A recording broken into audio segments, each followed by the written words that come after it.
Oséias 2,14 diz assim: portanto, eis que eu a atrairei e a levarei para o deserto, e lhe falarei ao coração, e lhe darei as suas vinhas dali, e o vale de Arcor, por porta de esperança, e ali cantará, como nos dias da sua mocidade, e como no dia em que subiu da terra do Egito. Repita assim comigo: nem todo deserto é ruim. Tem deserto que é uma bênção. Põe a Bíblia na cadeira e curva a sua cabeça.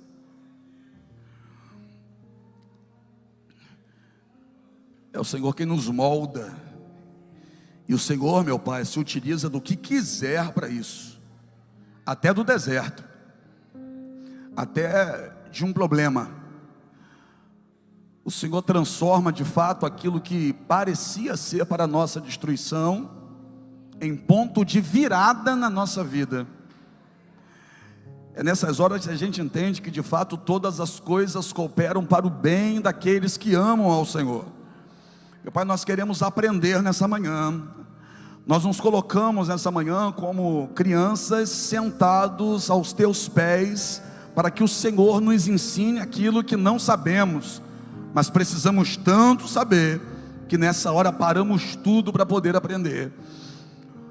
A inquietação do coração, meu Deus, não pode atrapalhar nessa hora. Por isso eu te peço, toca em cada vida que aqui está.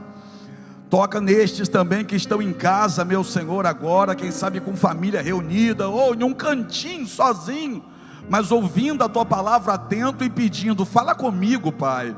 Deus, não fala só com essa pessoa, fala com cada um de nós. Nós precisamos te ouvir. Fala mesmo, Pai, em nome de Jesus, amém? Pode se sentar.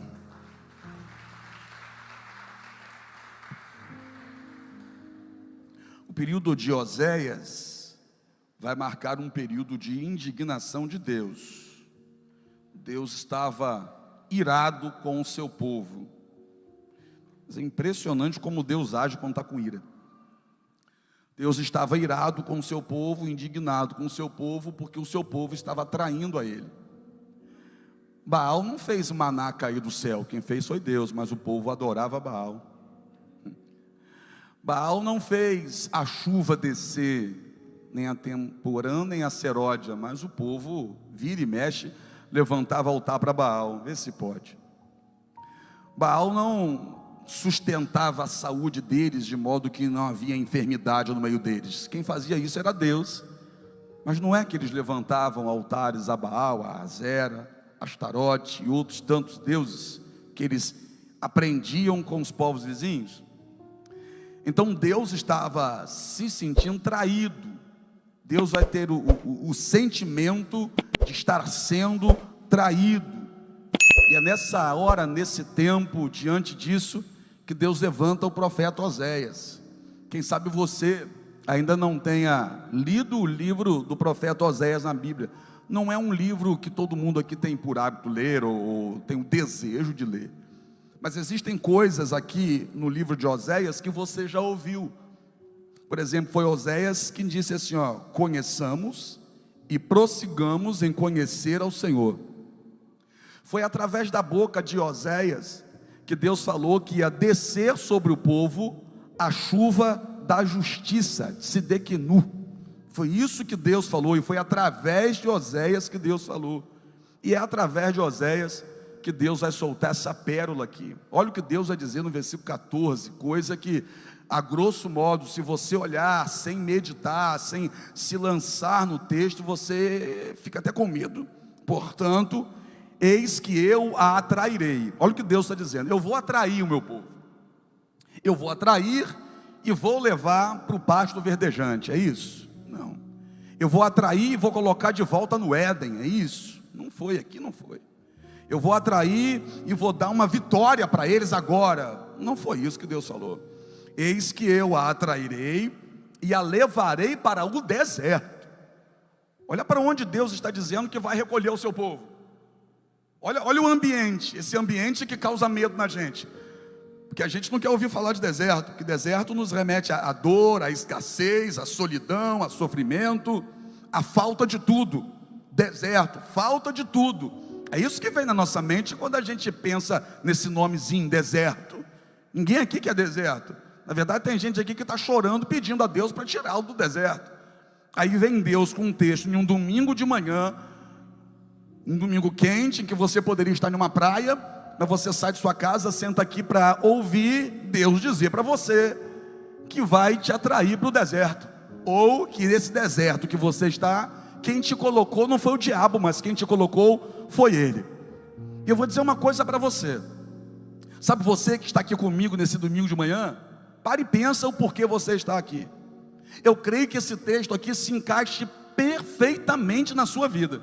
Perfeitamente. Por quê? Sabe, pessoas que estão aqui vivendo um deserto, pare e pensa, o que é que vocês estão fazendo aqui? Olha o que Deus vai falar na sequência: eu atrairei, levarei para o deserto e lhe falarei ao coração. Não é que nesse deserto que você está vivendo, Deus te trouxe aqui para falar ao teu coração? Não parece com você esse negócio aqui? Nesse deserto que você está vivendo, nesse processo no qual você está sendo submetido, não queria, mas está sendo submetido, Deus te trouxe aqui e decidiu falar ao teu coração. Vamos pegar de trás para frente agora. Deus decidiu falar ao teu coração, por isso te colocou no deserto, depois de ter atraído você. Que doideira é essa? Que existem momentos que a única forma de Deus ter acesso ao teu coração é colocando você no deserto. Porque quando está tudo bem, outras coisas têm acesso ao teu coração, outras pessoas têm acesso ao teu coração. Você deixa o teu coração na mão de tanta gente quando tudo está muito bem, mas quando no deserto nós estamos, nós submetemos o nosso coração a Deus, e a gente reconhece: estou precisando muito ouvir uma palavra de Deus aqui dentro, meu coração está sangrando, estou precisando ouvir a palavra de Deus. E é no deserto que a gente para e reconhece isso. O que Deus está dizendo para esse povo é o seguinte: se eu deixar vocês do jeito que vocês estão aí, vocês não vão parar para me ouvir. A única forma de fazer com que vocês parem para ouvir o que eu tenho a dizer é colocar vocês no deserto. Deserto onde não vai ter ninguém por perto. Deserto onde os amigos não estarão ali. Deserto onde as coisas vão sair do seu controle, onde você não consegue fazer por você mesmo, mas você precisa dobrar o teu joelho e pedir que eu faça. E a gente só para ouvir a Deus, a grande maioria só para ouvir a Deus quando a gente reconhece que a gente está passando por uma situação que só Ele mesmo para nos ajudar. Aí a gente volta correndo para o Pai. Aí a gente vem correndo para os pés dele e diz: Senhor, eu estou precisando do Senhor. Mas quando estava tudo bem, a gente não vinha. Quando estava tudo tranquilo, a gente não apresentava para Deus um coração desejoso por ouvir a sua voz. Apóstolo, mas eu não falto culto. De repente não falta culto, mas vem para estar aqui dentro. Será que vem com o coração rasgando mesmo para ouvir a voz de Deus? Ou será que vem para cumprir um ritual? Vem para cumprir uma obrigação, um dever cristão? Não, eu tenho que estar no culto, eu sou de Deus, eu entreguei minha vida para Deus, então tenho que estar no culto. Mas a gente vem querendo ouvir, ou qualquer coisa no ambiente de culto distrai a gente quando a gente não está vivendo um deserto. De repente a pessoa que levanta, por exemplo, para ir no banheiro, chama mais a tua atenção do que a palavra pregada. De repente, se sair alguém do lugar, vier aqui à frente, dobrar o joelho e chorar, você foca na pessoa que está de joelho aqui, esquece de prestar atenção naquilo que eu estou dizendo. E se no final do culto, lá na cerca, lá fora, eu te perguntar o que foi que eu preguei hoje, nesses 50 metros aqui, você já esqueceu o que foi pregado. Eu não sei o que foi não, mas eu sei que eu dei glória a Deus. Eu não sei não, mas o culto foi uma bênção. O culto foi uma bênção, mas foi qual palavra? De repente você lembra o hino que foi cantado, mas não lembra a palavra que foi ministrada. E nos louvores somos nós que falamos com Deus, mas na palavra é Deus quem fala com a gente. Então o mais importante no culto não é o que a gente fala com Deus, hein? É o que Deus tem para dizer a cada um de nós aqui. Eis que eu a atrairei, a levarei para o deserto e falarei ao coração. Alguns momentos na Bíblia a gente percebe que Deus conduziu pessoas a deserto. Se a gente olhar para a vida de Abraão, Abraão teve esse deserto. Gênesis capítulo 18, Abraão estava no deserto, sentado do lado de fora da tenda, no sol de meio-dia. Se aqui você não suportaria ficar ali fora, sentado no sol de meio-dia, que dirá no calor do deserto? Mas Abraão está sentado meio-dia no sol do deserto, do lado de fora da tenda. As tendas recebiam na sua cobertura peles de animais, para deixar a temperatura do lado de dentro mais amena, suportável. Só que Abraão sai de um lugar onde a temperatura está melhor e vai para um lugar onde o calor quase mata, no deserto. Está sentado. E o que é isso? Aí Deus vem. E quando Deus vem relembrar a Abraão a promessa que já havia feito há muito tempo. Abraão está do lado de fora da tenda no deserto, porque quando ele entra na tenda, ele dá de frente com o problema, com a impossibilidade, com a barreira. Porque dentro da tenda está Sara. Sara já é idosa, cessou nela o costume das mulheres e ela é estéril. Então é como se a imagem de Sara risse da promessa que Deus tem para ele. Como que Deus vai cumprir a promessa que me fez? Olha para minha mulher. Como que Deus vai cumprir a promessa que me fez? Ela é velha, estéril, já cessou o costume das mulheres. Então Abraão já não aguentava mais. Abraão já não tinha nervos para ficar dentro da tenda olhando para Sara. Porque ficar dentro da tenda olhando para Sara era o mesmo que ficar dizendo a todo momento para si próprio: não vai ter jeito, não vai dar, não tem solução, não tem saída. Porque Abraão pensa que o problema é Sara. Só que quando a gente vai ler o livro de Hebreus, a Bíblia vai dizer que o corpo de Abraão já era amortecido. É interessante que Abraão está do lado de fora, e quando ele se coloca do lado de fora, era como se na cabeça dele estivesse dizendo: eu posso, quem não pode é ela. Eu consigo, mas ela não tem jeito. Para mim dá, mas para ela não. Mas a Bíblia diz que o corpo dele era amortecido. Então Deus permite que Abraão esteja no deserto para mostrar uma coisa para Abraão: Abraão, para de pensar que o problema é Sara. Para de pensar que a culpa é dela. Para de pensar que o problema está lá dentro. Eu vim aqui para te dizer que eu vou fazer de você pai de uma multidão, independente de onde está o problema. Abraão, foca na solução, não foca no problema. Entenda uma coisa: Abraão precisava entender que o problema não era só Sara não, mas que o corpo dele estava amortecido. E tem hora que Deus coloca você no deserto para você entender que a culpa não é só da sua esposa, mas é sua também. Que a culpa não é só do seu marido, mas é dessa sua língua também. Que é muito fácil a gente culpar o outro e dizer: a culpa é dele, ou a culpa é dela. Aí está Abraão sentado lá de fora pensando: não dá para ter filho com Sara. Aí chega Deus e diz: eu prometi para você, e eu vou fazer em você. Em Gênesis 15, Deus havia dito para ele: o filho que vai herdar tudo que você tem, vai sair das suas entranhas. Não vai sair das entranhas de Sara, vai sair de dentro de você, vai ser gerado dentro de você. Abraão ficou grávido? Claro que não. Mas o que Deus está dizendo é o seguinte: está aí dentro, você precisa colocar essa fé para fora, que o dia que você acreditar de verdade, o seu corpo reage, Sara vai ser curada. Você está entendendo ou não? Olha aqui: ah, mas meu marido não muda, é porque você não acredita na mudança dele. Ah, mas o meu filho está nas drogas, é porque você até ora, mas quando ora, coloca uma dúvida. E Jesus disse que quando eu peço algo e duvido, eu sou como a onda que é impelida pelo vento. Ela até levanta e parece que é muito forte, mas daqui a pouco ela quebra e se desfaz. A sua fé não pode se desfazer como a onda na beira do mar. A sua fé tem que ser constante, tem que ser firme. Para de pensar que a culpa é dele. Talvez a parte da culpa seja sua, que ainda não tem fé suficiente. Olha para alguém e diga assim: está entendendo? Deus te trouxe aqui nesse teu deserto para falar com você hoje. Abraão então vai ouvir a voz de Deus no deserto. E o que Abraão vai ouvir no deserto? Olha o que Abraão vai ouvir no deserto: Abraão, o que eu prometi, eu vou fazer. Eu vou fazer.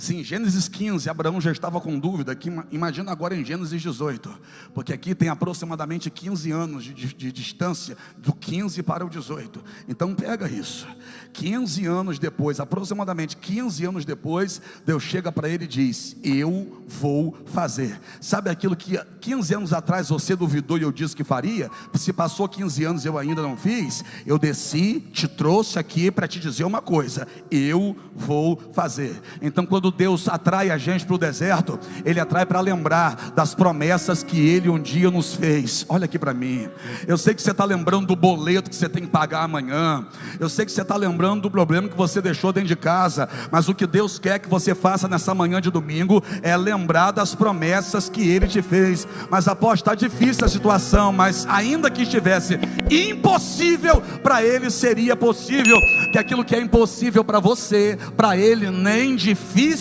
é. Então Deus atrai para o deserto para nos fazer lembrar das promessas e parar de colocar a culpa nos outros. Quando a gente analisa a Bíblia, a gente percebe que Deus também falou com uma mulher no deserto, e o nome dela era Agar. Lembra de Agar? Agar, aí tem a ver com a vida de Abraão também. Abraão fez um filho nela, nasce Ismael.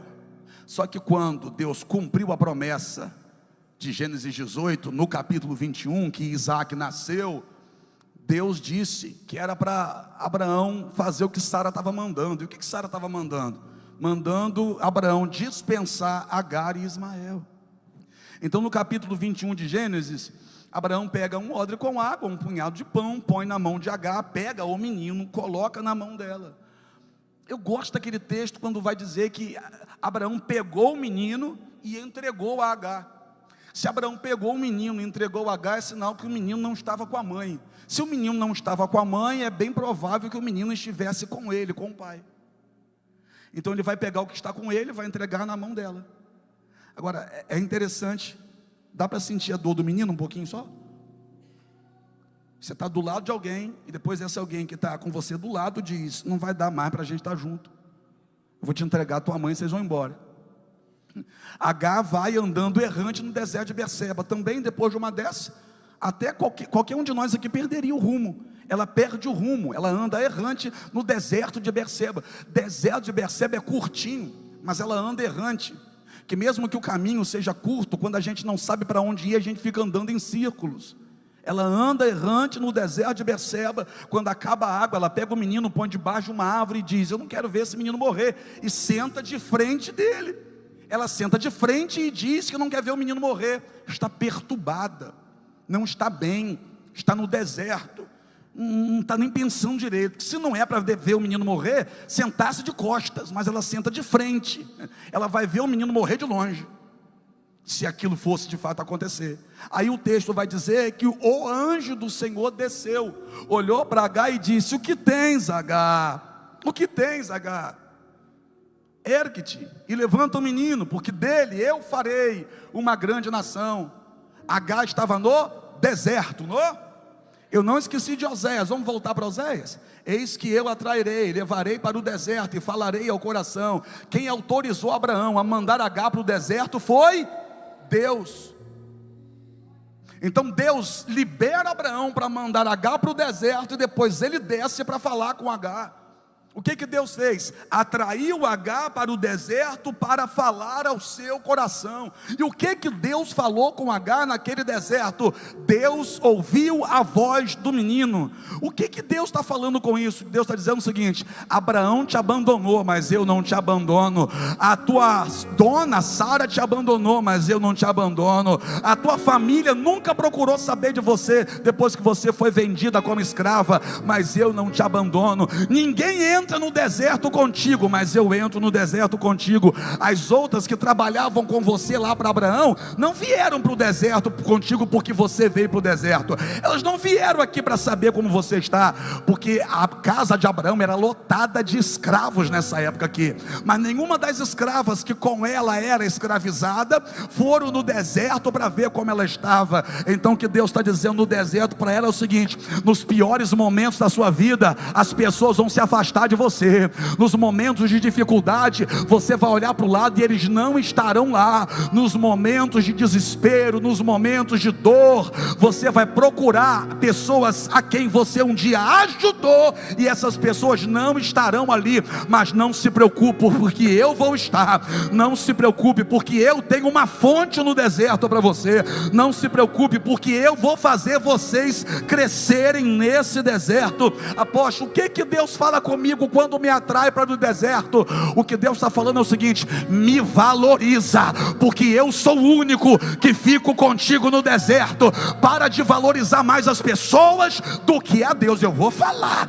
Para de valorizar mais homem do que a Deus. Para de valorizar mais amigos do que a Deus, porque quando o deserto chega, o único que entra no deserto para estar contigo é Deus, hein? Tem mulher aqui: se fulano me largar, eu morro. Se Deus te largar, você morre. Para com esse negócio de valorizar mais homem do que Deus. Mas porque meu namorado, seu namorado não é Deus. Não estabeleça trono para ele, que se você estabelecer trono para ele vai governar sobre você. E se você deixar o homem governar sobre você, lascou, você vira escrava. Então o que Deus está falando para Agar é o seguinte: para de valorizar mais as pessoas do que a mim. Porque quando você está no deserto, o único que fica contigo sou eu. Eis que eu atrairei para o deserto e falarei ao coração. Apóstolo, mas eu não estou no deserto. Mas isso aqui já é um aviso para você. Começa a valorizar Deus agora, hein? Que se vier um deserto, é só Deus que vai ficar. Você está entendendo ou não? Para de ficar dando moral para todo mundo e dizer que não tem tempo para Deus. Você tem tempo para todo mundo. Você vai na casa de todo mundo, você dá risada com todo mundo, mas diz que não tem tempo para orar, diz que não tem tempo de vir em culto direito. Para com esse negócio. É melhor começar desde agora a valorizar mais a Deus, que Deus é o único que coloca água no teu deserto. Abraão coloca um odre na sua mão, hein? Mas Deus coloca uma fonte para você nunca mais ter sede. Abraão deu um odre, Deus deu uma fonte. Estava lá o poço no deserto. E todo poço, eu já disse aqui, está ligado a uma fonte, porque é a fonte que abastece o poço. Apóstolo, volta para Oséias, volta. Eis que eu atrairei, a levarei para o deserto e falarei ao coração. E o que mais Deus fala com o nosso coração no deserto? É só a gente dar uma olhadinha na vida de Jacó. Como assim? Porque quando você chega numa fase do deserto na sua vida, você acha que você não vai ter mais sonhos, você acha que acabou para você. Apóstolo, eu perdi tudo, eu estou no deserto. Eu perdi todos, eu estou no deserto. Estou doente, eu estou no deserto. E quando se está doente, quando se perde tudo, quando se perde família, todos, se pensa assim: acabou para mim, acabou para mim. Então vamos falar de alguém que perdeu tudo, que perdeu todos, mas para ele não acabou. Jacó perdeu tudo por falha dele. Jacó perdeu todos por erro dele. É fácil a gente perder tudo e todos e culpar os outros, mas Jacó perdeu tudo e todos por falha dele, que ele se passou pelo irmão dele, enganando assim o pai. Teve que fugir, porque o irmão descobriu e queria agora matá-lo. Então ele vai ter que sair da casa do pai, onde ele tinha tudo. Ele vai ter que sair da casa do pai, onde ele tinha todos.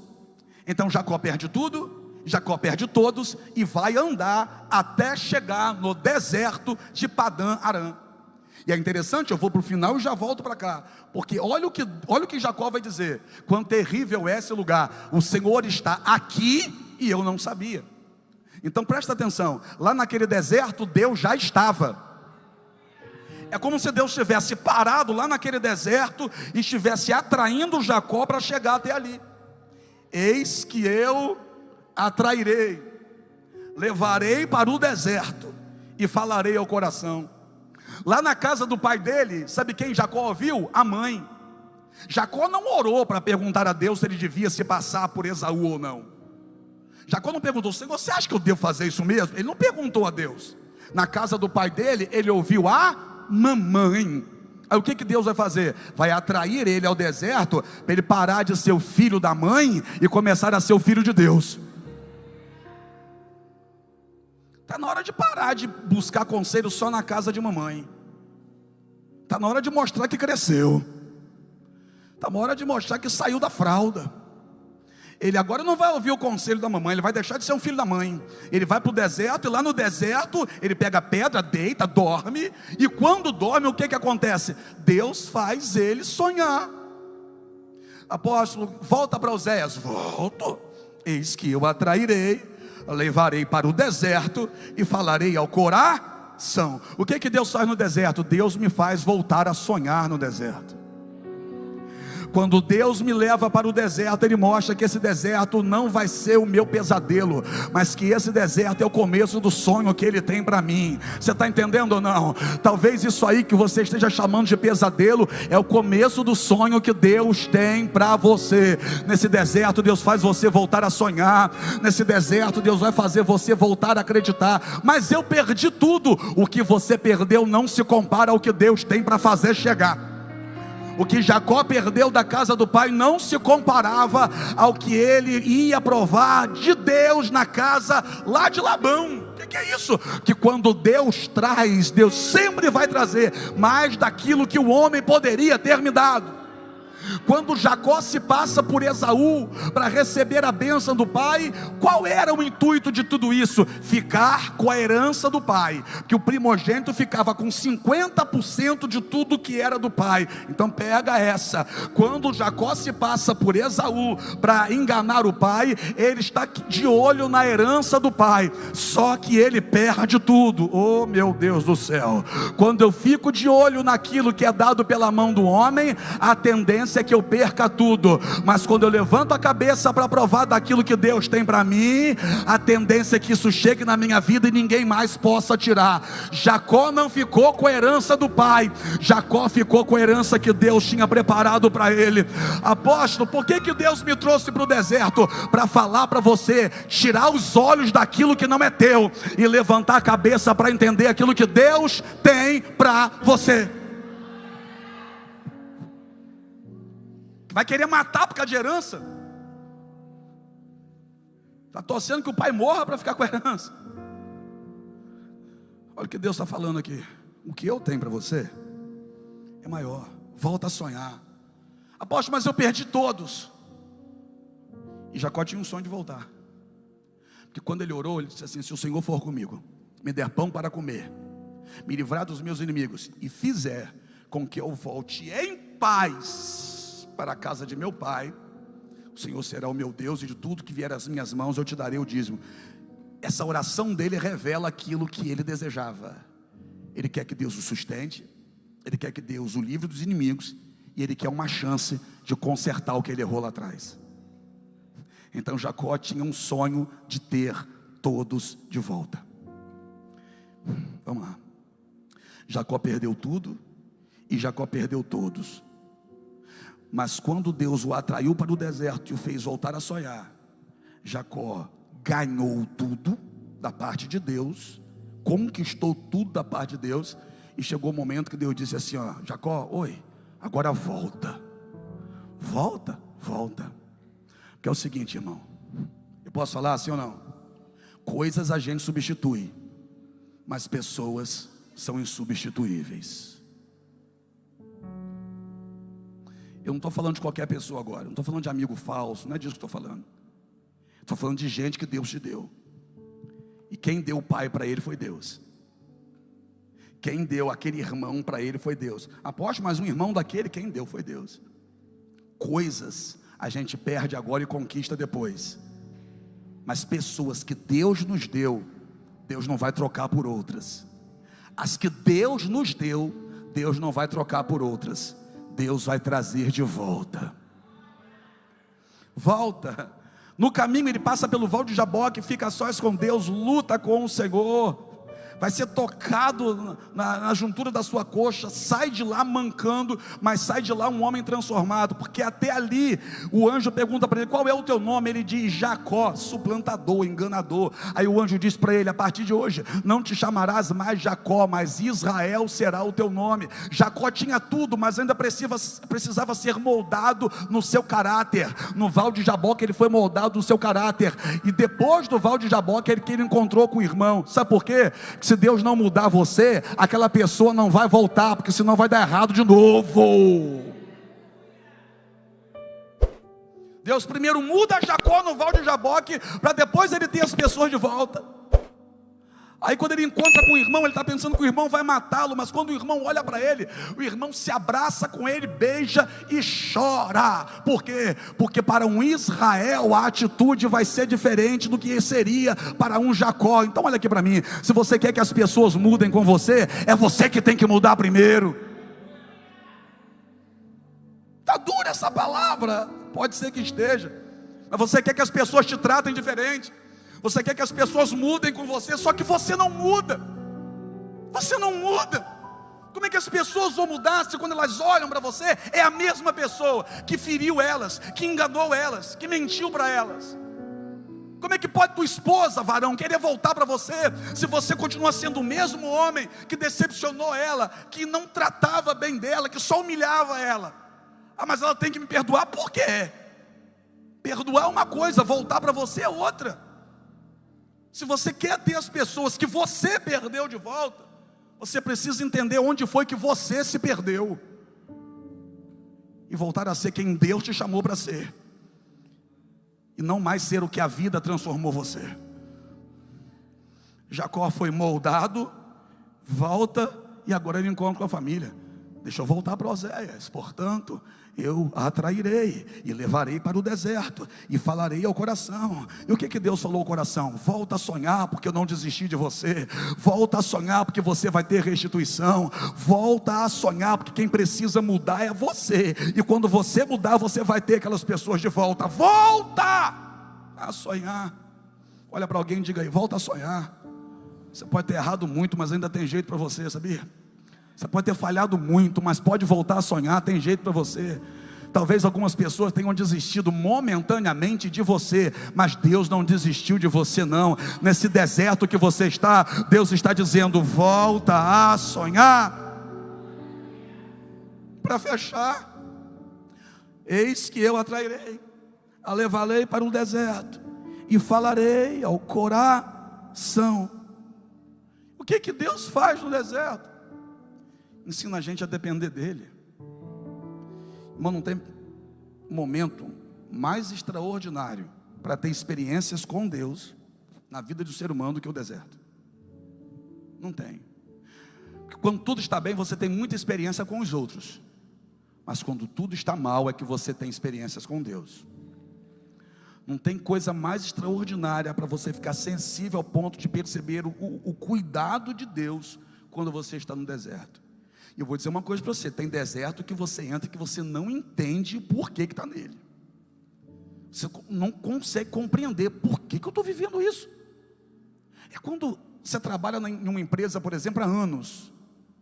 Todo mundo reconhece seu trabalho lá dentro, mas do nada você ganha uma demissão. Você não estava preparado para aquilo. Você não estava preparado para aquilo, você não se programou para aquilo. Aí você sai meio perdido, você não sabe nem o que fazer, você não sabe nem o próximo passo a dar. Você não sabe se bate em uma outra porta para pedir emprego no lugar, você fica perdido, você fica sem rumo. E é nesse momento que você entra nesse deserto que Deus mostra para você o que é viver na dependência dele. Porque quem sabe você estava vivendo muito na dependência do seu braço. E o livro de Provérbios vai dizer: maldito o homem que confia no homem, que põe a sua esperança na força do seu próprio braço. Não é maldito o homem que confia no outro, maldito o homem que confia excessivamente em si mesmo e acha que consegue tudo. Aí Deus vem, puxa o tapete e leva a gente para um deserto. E quando leva a gente para o deserto, a nossa ficha cai. Peraí, eu preciso de ajuda, eu preciso de Deus. Quantas pessoas aqui não já passaram por esse tipo de situação? Quando estavam bem financeiramente, deixaram a soberba à frente, eram os intocáveis. Quem sabe tratava até mal as pessoas. Quem sabe pensava, essa fonte não vai secar nunca, sempre vai ter. Aí de repente Deus permitiu um deserto, para mostrar para você que não é desse jeito que Ele quer que você viva, que não é pisando nas pessoas, não é se achando autossuficiente. Você, eu, nenhum de nós é autossuficiente. Deus não nos gerou para isso. Deus, quando fez o homem e colocou dentro do jardim do Éden, Deus descia todos os dias para caminhar com o homem. Por quê? Porque era necessário para o homem. Deus não fez o homem para ser autossuficiente. Não foi assim. Só que quando a gente está em um patamar elevado, a grande maioria de nós acaba esquecendo disso. Eu não sei se você já percebeu, mas a luta das pessoas lá fora nem é por dinheiro, é por poder. Por poder. Vamos tomar como exemplo a política. Tem gente que vende casa, pega empréstimo, vende carro, desfaz de tudo para conseguir um cargo na política, como prefeitura, como governo do estado. Por quê? Porque não é nem tanto o dinheiro, é o poder. As pessoas querem ter o controle, querem ter o poder. Sobe para a cabeça esse negócio. Tem gente que mata pelo poder. Olha, a guerra lá fora é uma demonstração de poder. O camarada que solta o míssil mais rápido do que o som, isso é demonstração de poder. E nós somos assim. Apóstolo, eles são, o ser humano é assim. O ser humano é assim. Eu jamais seria assim. Deixa eu colocar 5 milhões de reais na sua conta para ver se você não muda. Depois você me fala. Que uma coisa é dizer que não é assim, não tendo nada. Eu que não me venda, porque nunca ninguém te ofereceu um preço, quem sabe? É muito fácil dizer que não faz, sem estar em condições para decidir se faz ou não. Olha o que vai acontecer com Moisés. Moisés está dentro do Egito. Mas em que situação? Dentro do palácio, com a roupa do Egito, com o cabelo cortadinho igual ao Egito, comendo da comida do Egito, bebendo do vinho do Egito. Lá está Moisés dentro do Egito. 40 anos fica lá dentro. Só que Deus quer usar Moisés. E para Deus usar Moisés, Deus vai ter que atrair Moisés para um deserto.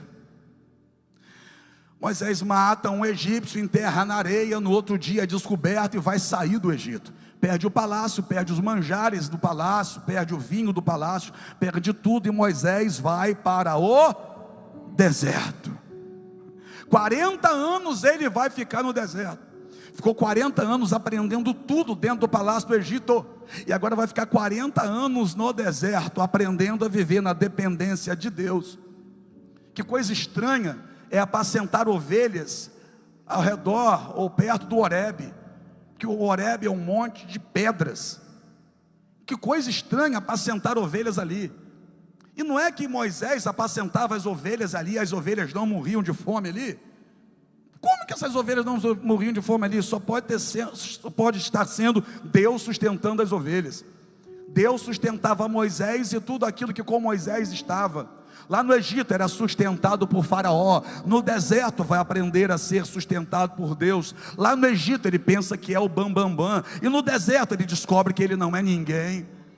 Porque quando Deus vem falar com ele que ele vai voltar ao Egito para tirar o povo de lá, ele olha para Deus e diz: Senhor, quem sou eu? Pronto, estava no ponto. Agora ele entendeu que ele não era nada sem Deus. Agora ele entendeu que ele não podia nada sem Deus. Agora ele entendeu que ele não conseguiria nada sem Deus. Você está entendendo ou não? Então por que Deus me atrai para o deserto? Deus te atrai para o deserto para te dizer: se não for eu na tua vida, você morre. Se não for eu na sua vida, você não consegue sozinho. Você não é tão bom assim quanto pensa. Você não é tão fera quanto imagina ser, tão descolado quanto pensa. Você não é o que as pessoas dizem que você é quando você está bem. Fica mal para ver se eles dizem a mesma coisa. Você não é isso. Você é alguém que precisa de mim.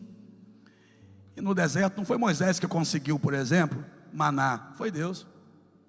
No deserto não foi Moisés que deu um jeito de colocar uma nuvem, foi Deus. No deserto não foi Moisés que trouxe uma coluna de fogo, acendeu um foguinho para aquecer o povo, foi Deus.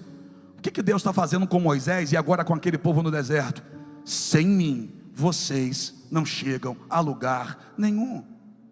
Mas tem a contrapartida, qual? Comigo vocês chegam na terra prometida. Comigo vocês mudam a história de vocês. Comigo vocês saem também desse deserto. Comigo, depois que vocês aprenderem o que eu quero ensinar, eu coloco vocês na terra prometida. Portanto, eu a atrairei, a levarei para o deserto e falarei ao coração. Olha para alguém e pergunta: Deus está falando contigo? Deus está falando contigo nesse deserto? Deus está fazendo você lembrar das promessas? Deus está fazendo você entender que nesse deserto só quem aparece é Ele, como foi com Agar? Todo mundo abandona, mas Ele não abandona. Deus faz você voltar a sonhar nesse deserto? Então que bom, porque olha o que diz o versículo 15 para a gente fechar: e lhe darei as suas vinhas dali. Dali da onde? Espera aí, dali da onde? Ele não está falando do deserto? Que negócio é esse? Peraí. Parece que Deus tem hora que quer confundir a nossa cabeça, mas não é. Ele quer que a gente aprenda quem Ele é. Portanto, eis que eu a atrairei, a levarei para o deserto e lhe falarei ao coração, e lhe darei as suas vinhas dali. Vinhas dali da onde? Do deserto. O que Deus está dizendo é o seguinte: quando eu te levo para o deserto e você para ouvir a minha voz, eu transformo o seu deserto. E o vale de Acor por porta de esperança. Quando Deus me coloca no deserto e eu paro para ouvir o que Ele está me dizendo no deserto, Ele traz de volta a esperança. Então olha para alguém e diga assim: não acabou. Deus tem uma linda história para você.